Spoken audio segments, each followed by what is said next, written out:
જય શ્રી કૃષ્ણ। આજે આપણે બનાવશું સ્પાઇસી કોઈન।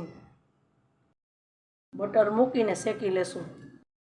શેકી લીધા છે, ઉતારી લેશું અને એસેમ્બલ કરશું। બટેટા સુધારી લીધા છે, મીઠું ડુંગળી નાખી દેશું, 1 નંગ ચમચી ચાટ મસાલો, અડધી ચમચી ચટણી મિક્સ કરી લેશું।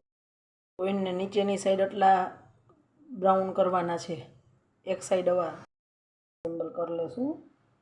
આ ટોપિંગ બનાવ્યું છે એ બધાની ઉપર મૂકી દેશું। આ રીતે ટોપિંગ મૂકી દીધું છે। હવે આ ગોળ આંબલીની ચટણી, પછી આ ગ્રીન ચટણી, પછી આ લસણની ચટણી મુકાઈ ગઈ છે। સેવ સ્પ્રિંકલ કરી દેશું બધા ઉપર, ધાણા ભાજી સ્પ્રિંકલ કરી દેશું। તૈયાર છે આપણા સ્પાઇસી કોઈન।